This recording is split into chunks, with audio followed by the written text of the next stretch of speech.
ரொம்ப நல்லா இருக்கு. தாய்க்கிழவி வந்து படம் பார்த்தேன். ஃபர்ஸ்ட் ஹாஃப் வந்து ஒரு மாரி ஸ்லோவா இருந்தது.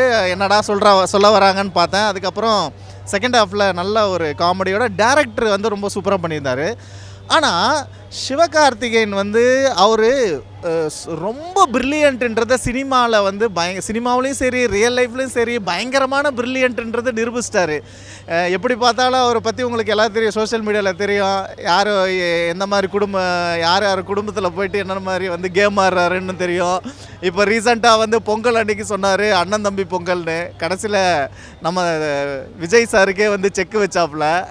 ஸோ இந்த மாதிரி நிறைய வேலை வந்து சிவகார்த்திகேயன் சார் பண்ணுறாரு. அதில் ஒரு வேலை தான் இதுவும். 2023 நாங்கள் நடித்த தண்டட்டின்னு ஒரு படம். நான் அதில் வந்து பசுபதி சாரோட ஃப்ளாஷ்பேக்கில் பசுபதியாக நான் நடிச்சிருப்பேன். அம்மோ பிராமி கூட. அது அருமையான ஒரு படம். அது ஒரு தங்கத்தை பற்றின படம். தண்டட்டின்னு சொல்லிட்டு ரோகிணி மேடம் நடிச்சிருப்பாங்க. அப்போ வந்து மாமன்னன் ஒரு படம் அடுத்தது வருது. 10 படங்கள் வருது. எங்கள் படங்கள் நல்ல படம் டாக்கு வருது. அதுக்குள்ளே ஸ்க்ரீனை வந்து அவங்க பிடிச்சிட்டாங்க. ஸோ மாமன்னன் யார் நடிக்கிறார் உங்களுக்கு தெரியும். டெப்யூட்டி சிஎம் நடிக்கிறார். அப்படின்றப்ப எங்கள் படத்துக்கான டாக் இல்லை. எங்கள் படம் வந்து பெருசாக பேசப்படல. இப்போ தான் சன் நெக்ஸ்ட்லேயும் அமேசான்லேயும் ஓடிடிலையும் விஜய் டிவிலையும் பார்த்துட்டு எனக்கு வந்து கொடுக்குறாங்க. அப்படின்ட்டு இருக்கிறப்போ எங்கள் படங்கள் அந்த டைமில் ஜெயிக்கலை. ஸோ சிவகார்த்திகேயன் என்ன பண்ணிட்டாரு, இந்த மாதிரி படங்கள் கண்டென்ட்டை பார்த்துட்டு ராதிகா மேடம் மாதிரி ஒரு ஆட்களை வச்சு இப்போ வந்து வேற ஒரு பிளாட்டில், ஆனால் கிளவின்றது ஓகே, மதுரையில் இருக்கிற ஒரு தண்டட்டி போடுற ஒரு கிளவி, ஆனால் ஸ்டோரி பிளாட்டெல்லாம் ஒரு தங்கத்துக்கு ஆசைப்படுற ஒரு விஷயத்தை தான்.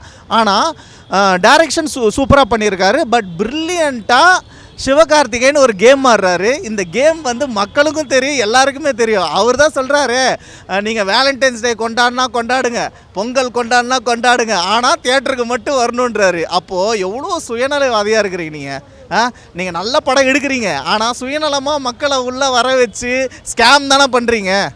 சொல்லுங்கள், நீங்கள் சம்பாதிக்கணுன்றதுக்காக ஸ்கேம் பண்ணுறீங்க.